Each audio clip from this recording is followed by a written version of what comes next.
అరే ఎటేటో పోయింది, ఇది 0 అవర్ కాదు కదా అన్న, 0 అవర్ కాదు, ఏదైనా కొంచెం అటు ఇటు మాట్లాడడానికి. అధ్యక్ష, సర్పంచ్ల పెండింగ్ బిల్లులకు సంబంధించి హరీష్ రావు గారు, అదేవిధంగా రాజేశ్వర్ రెడ్డి గారు, వెంకటరమణారెడ్డి గారు, కోవలక్ష్మి గారు, నాయన్ రాజేందర్ రెడ్డి గారు, కొత్త ప్రభాకర్ రెడ్డి గారు మాట్లాడడం జరిగింది సార్. వారు చెప్పినటువంటి వివిధ అంశాలను చూస్తే, మేము వచ్చిన తర్వాత సర్పంచులు ఫిబ్రవరి నెలలో వాళ్ళ కాలం అయిపోయింది సార్. అప్పటి తర్వాత మళ్ళీ ఈ రాష్ట్ర ప్రభుత్వము కులగణన చేసి మరి మేమెంతో మాకంత రిజర్వేషన్ తీసుకురావాలనే ఉద్దేశంతో ఎలక్షన్స్ జరగకపోవడం మూలంగా కొద్దిగా గ్రామాలలో కొన్ని సమస్యలు అయితే ఉన్నమాట వాస్తవం. అయితే ఈ వచ్చినటువంటి పెండింగ్ బిల్లులన్నీ కూడా గత ప్రభుత్వం నుంచి బీఆర్ఎస్ ప్రభుత్వం మాకు వారసత్వంగా ఇచ్చినటువంటి పెండింగ్ బిల్లులు. అయితే ఇవి లాస్ట్ ఏదో 1-2 ఇయర్స్ నుంచి కాదు సార్, 2014 నుంచి కూడా ఇట్లనే వస్తూ వచ్చింది. పెండింగ్ బిల్స్ నా దగ్గర ఉన్నాయి, కావాలంటే వాళ్ళకి ఆ స్టేట్మెంట్స్ కూడా ఇవ్వడం జరుగుతుంది అధ్యక్ష. అదేవిధంగా అధ్యక్ష, వీరి హయాంలో ఇప్పుడు ఆర్థిక శాఖ మంత్రి గారు ఆ రోజు హరీష్ రావు గారే ఉన్నారు. వారు ఇంత బాధపడుతున్నారు. మీ చేతిలో ఉండి ఇట్లా ఒక సంతకం పెట్టించుంటే ఆ రోజు అన్నీ క్లియర్ అయ్యేటి. మేము వచ్చినాక సర్పంచ్లో లేరు, సర్పంచ్ల బిల్లులు మా దగ్గర పెండింగ్ లేవు. అయినా కూడా సార్ మా ప్రభుత్వంలో మరి ఇప్పటి వరకు జీపీల కోసం 740 కోట్ల రూపాయలను ఇవ్వడం జరిగింది.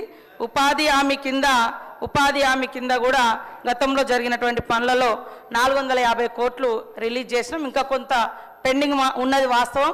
కాకపోతే వీళ్ళ హయాంలో చేసిన వాళ్ళందరి దాదాపుగా ఎన్ఆర్ఈ చేసి మేము కూడా క్లియర్ చేయడం జరిగింది సార్.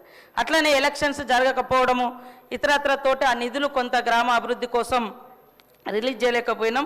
కేంద్ర ప్రభుత్వం 15వ ఆర్థిక సంఘం నిధులను విడుదల చేయలేదు సార్, అది కూడా కొద్దిగా ఎఫెక్ట్ ఉంది.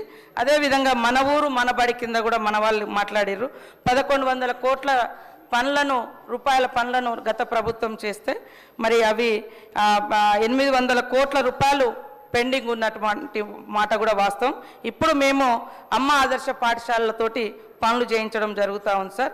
కాబట్టి ఈరోజు మరి మా కోవలక్ష్మి గారు ఎమ్మెల్యే గారు అన్నట్టుగా మేము చెల్లించమనలేదు, చెల్లిస్తాము. మీరు ఇచ్చిపోయినటువంటి వారసత్వం పెండింగ్ బిల్లులు, అప్పులు, ఆర్థిక వ్యవస్థ బాగలేదు కాబట్టి సర్దుబాటు చేస్తున్నాం, కొద్దిగా టైం అడుగుతున్నాం, కానీ మేము చెల్లించలేదు అని అనలేదు.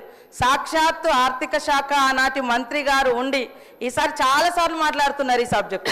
మీరు ఒక్క సంతకం పెట్టి ఉంటే 600 కోట్లు ఆ రోజే రిలీజ్ అయ్యేది. కానీ మరి బీఆర్ఎస్ అంటే బకాయిల రాష్ట్ర సమితి లాగా మాకు ఇచ్చిపోయినరు. అదే వారసత్వంతో మరి మేము చెల్లించలేని పరిస్థితి ఉంది.